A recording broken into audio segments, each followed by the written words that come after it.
tous. Il y a maintenant quelques mois que j'ai un petit peu abandonné ma chaîne parce que tout simplement je n'avais rien à vous montrer, ni rien à vous dire, pas de bons plans, pas de nouvelles choses à présenter par rapport aux routines teint ou soins ou choses comme ça. Mais là je viens de changer ma routine soins du soir et du matin donc, et je voulais vous montrer un petit peu ce que ça a donné. Elle est relativement efficace puisque moi je la trouve très bien, ma peau l'apprécie pas mal aussi. Donc je suis passée tout simplement à des produits, on va dire 100% naturels. Je n'utilise plus de crème pour le visage, je n'utilise plus de soins de jour, de nuit, de contour des yeux. Tout ça j'ai arrêté, ni de démaquillant, on va dire, du commerce. Donc depuis peu, c'est-à-dire à peu près un mois, demi, 2 mois, un petit peu plus peut-être, je ne me sers que d'huile végétale, d'hydrolat et parfois même d'huile essentielle, mais bon, certaines huiles essentielles parce que la peau ne supporte pas toujours les huiles essentielles. Donc bah écoutez, voilà, je vais vous montrer un petit peu comment je me sers de mes huiles essentielles, hydrolat et tout ça, et quelle est ma nouvelle routine de soins. Pour commencer, donc le démaquillage, donc voilà, j'ai mascara waterproof, un petit peu d'illusion d'ombre de Chanel, voilà, fond de teint et tout ce qu'il faut normalement pour avoir un visage à peu près correct. Pour enlever, donc je prends ceci, oui c'est pas très joli, c'est vrai qu'au premier abord ça donne pas très envie de se mettre sur le visage, mais c'est très efficace. Alors là-dedans il y a de l'huile de jojoba, de l'huile d'avocat, de l'hydrolat de bleuet et de l'hydrolat de camomille. Alors l'huile de jojoba et l'huile d'avocat, bah, tout simplement parce que ce sont des huiles qui sont un petit peu plus épaisses, un petit peu grasses, pour permettre d'enlever tout ce qui est mascara, maquillage très foncé, voire très noir, il n'y a pas de souci, ça va très bien, le fond de teint ça va très bien aussi. Les hydrolats, eux par contre, servent en fait pour que ce soit pas trop agressif. Donc l'hydrolat de camomille pour les peaux rouges ou réactives et l'hydrolat de bleuet pour les yeux bien sûr, puisque ça permet de décongestionner les yeux et voilà, c'est très doux et il n'y a pas de souci. Et donc on peut en mettre sur tout le visage ou simplement que sur les yeux si on a maquillé que les yeux. J'en mets donc, hop, et bien sûr si je n'enlève pas la petite protection je ne mettrai rien du tout. Voilà, ridicule je sais. Donc deux pompes, alors voilà ce que ça donne, hop, donc on met dans les mains et on met sur le visage. Alors c'est surtout pour enlever, on va dire, donc le mascara et puis surtout le rouge à paupières, parce que c'est en fait ça qu'on aura de plus foncé et de plus difficile peut-être à enlever.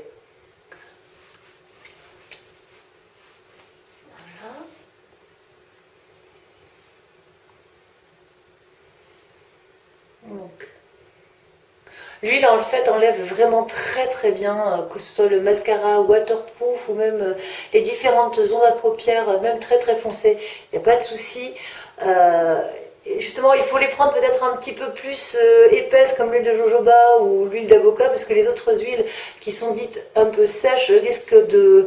Bon, ça enlèvera très bien hein, puisque jusqu'à maintenant je me mettais de l'huile de noisette et ça partait très bien. Mais disons que les huiles un petit peu plus grasses permettent de vraiment bien tout enlever et sans aucun problème. Voilà, donc on nettoie tout vraiment, tout le visage. Voilà. Ah, les yeux de panda, ça c'est normal.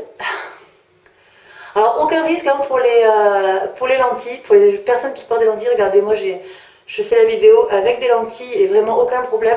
Le seul problème que l'on peut avoir avec ce genre de produit, si on met un petit peu d'huile dans les yeux, en fait, la seule chose qui peut arriver, c'est d'avoir la vision un peu floue pendant quelques minutes, mais rien de grave, tout se remet en ordre très vite. Voilà, donc là, j'ai enlevé tout mon maquillage et même, voilà, ma peau, là. Voilà, hop. Je n'ai pas trop les yeux de panda, ça va pas trop mal. Ensuite, pour enlever un petit peu le côté bah, voilà, mascara, tout ça, tout mélangé dans l'huile et tout ça, pardon. Je me sers donc là d'un hydrolat de camomille. Donc comme j'ai dit tout à l'heure, l'hydrolat de camomille c'est pour les peaux réactives ou qui ont tendance à rougir ou les peaux voilà, qui réagissent dès qu'on leur met quelque chose dessus. Là on les agresse un petit peu, c'est vrai qu'avec l'huile ça peut paraître peut-être un petit peu agressif. Donc je mets ça dans un flacon mousseur. Hop, alors on va faire un petit peu particulier. Donc là j'ai mis beaucoup d'hydrolat et j'ai mis une goutte de, comment ça s'appelle, de base lavante neutre. Donc c'est une base lavante bio, neutre, donc ça risque rien pour le visage. Et vraiment j'en ai mis très très peu, c'est juste en fait pour avoir le pouvoir moussant de la chose. Donc je vous montre si ça doit marcher. Hop là, hop, voilà, donc l'eau se transforme en mousse, donc l'hydrolat avec la goutte de base lavande se transforme en mousse, qu'on peut se passer après partout sur le visage sans aucun problème pour enlever en fait ce qui reste de maquillage et bien sûr que l'on peut avoir sur tout le visage. Voilà, donc on passe partout, là où on a mis l'huile surtout, parce que c'est vrai que c'est important quand même de bien tout nettoyer sa peau.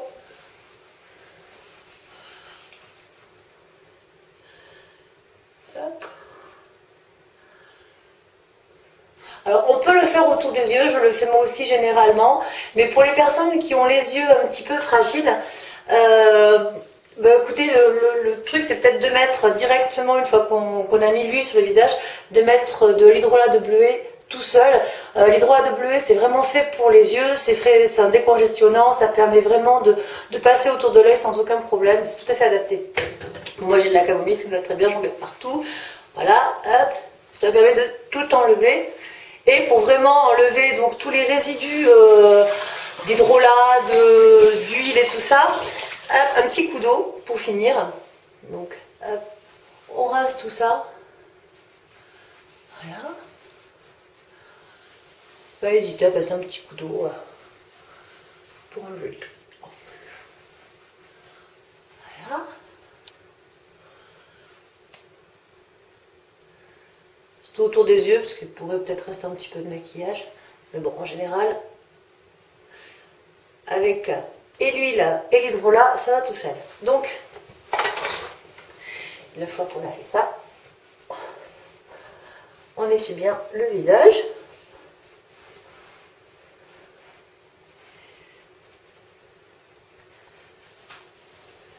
Là, partout.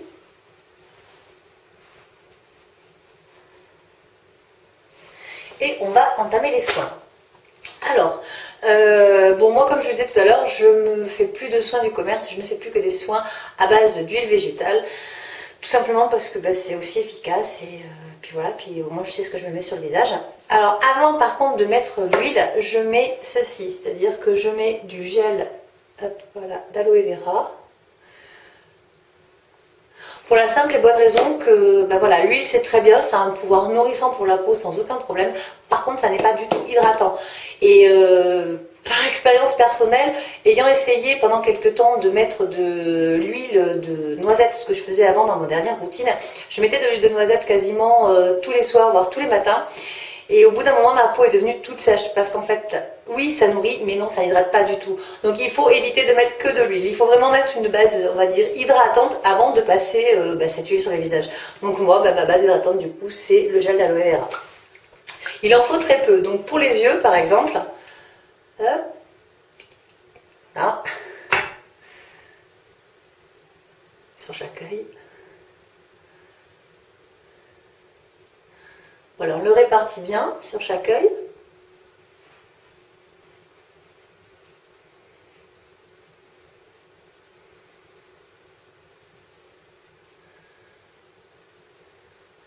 Par contre, on ne le laisse pas pénétrer totalement pour pouvoir mettre l'huile essentielle par-dessus.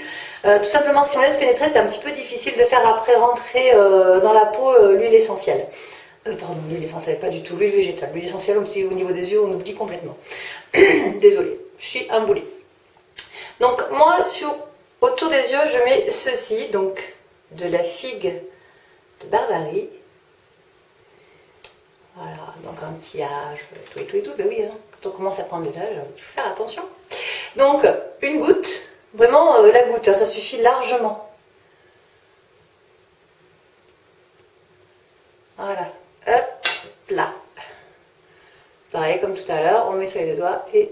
Alors, on commence ici, on en met après un petit peu partout. Un peu comme un contour de l'œil crème, hein, tout simplement, hein, on en met vraiment partout et on le passe de la même façon. Alors chacune a sa technique, il y en a qui tapotent, il y en a qui pressent, moi je fais un peu les deux, voilà, donc déjà j'étale bien partout en insistant bien à ce niveau-là, hop, Voilà, et une fois que j'ai bien tout passé, alors hop, je tapote pour continuer à faire rentrer l'huile dans ma peau.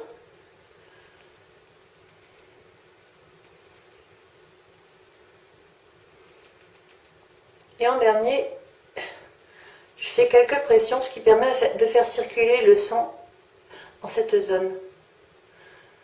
Voilà, tout simplement.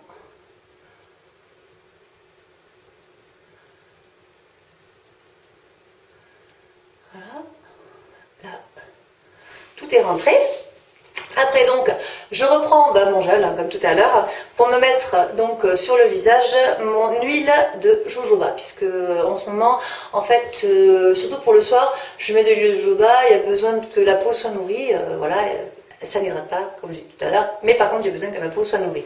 Donc, par contre, j'en mets pas beaucoup, mais je vais faire un côté après l'autre, parce que si on veut garder le côté hydratant, enfin, oui, le côté un petit peu humide, entre guillemets, du gel d'aloe, il faut le passer et passer l'huile assez rapidement derrière. Sinon, la peau boit tout et on a un peu plus de difficulté à faire rentrer l'huile dans la peau.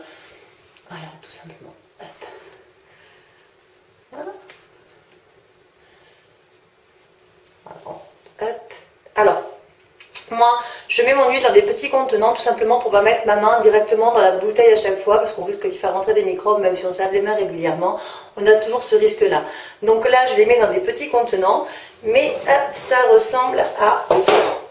si j'arrive à le sortir. Normalement, ça ressemble à ça dans son contenant d'origine. Comment, je ne sais pas si on peut voir.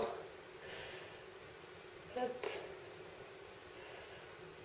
Voilà, donc l'huile de jojoba, c'est une huile qui est vraiment très nourrissante, c'est très bien, vraiment très bien. Et il n'en faut pas des tonnes, hein, vraiment il faut mettre un petit peu sur le doigt, voilà, et on en met partout, et on étale. Voilà, on fait bien pénétrer dans la peau.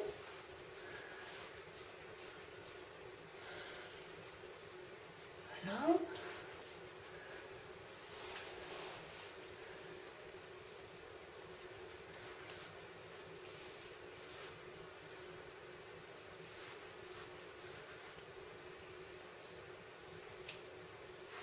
Donc je repose ça, je remets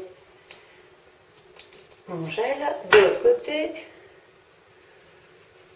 partout, comme précédemment.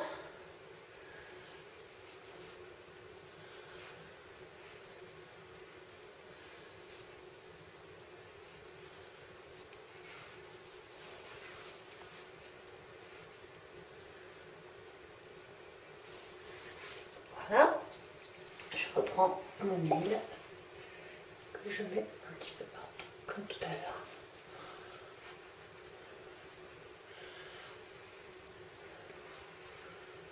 Il n'en faut vraiment pas beaucoup. Hein.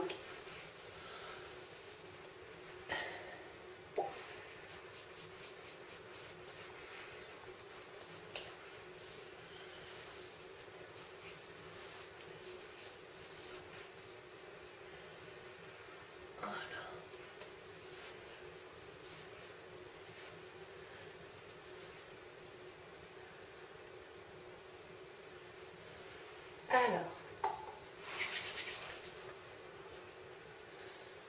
ensuite on n'hésite pas, on masse le visage, voilà, comme avec une crème normale, hein, tout simplement, une fois qu'on l'a passé, on étale bien dans le cou,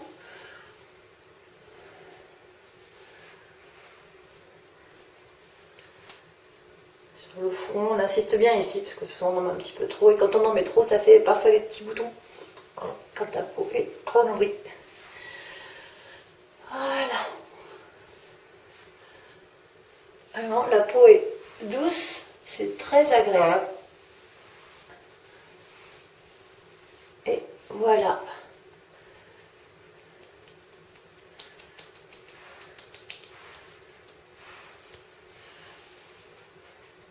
Voilà pour la peau.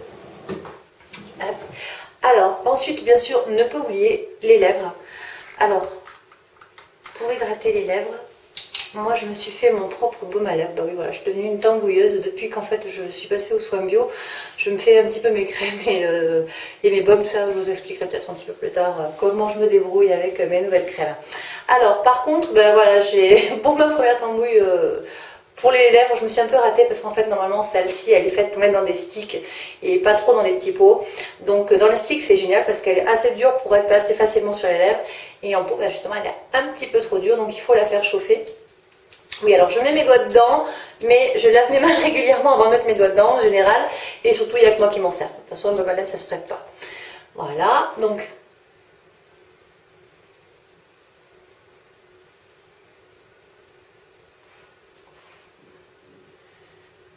Hop là.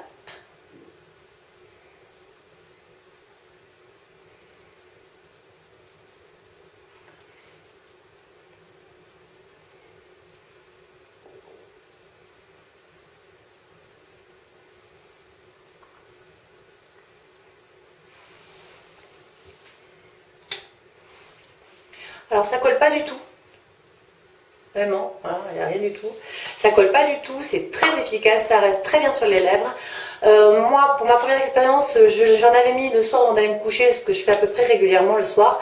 Et ben, voilà, le matin, il me restait encore sur les lèvres, donc vraiment, ça tient très très bien. Ben, on peut même à la limite mettre un petit peu de pigment pour celles qui aiment bien les pigments, ou ben, sinon mettre un petit peu de baume de rouge à lèvres en journée pour faire quelque chose d'un peu plus sympa. Mais bon, moi je sais que pour la nuit ça tient très très bien, c'est super efficace. Donc voilà, bah écoutez, j'en ai fini avec ma routine soin du soir. Et puis voilà, bah écoutez, je vous laisse et je vous dis bah, à très bientôt pour la routine soin du matin. Et puis peut-être dans la foulée, bah, justement vous montrer comment je me maquille quand je pars au boulot le matin. À bientôt, au revoir.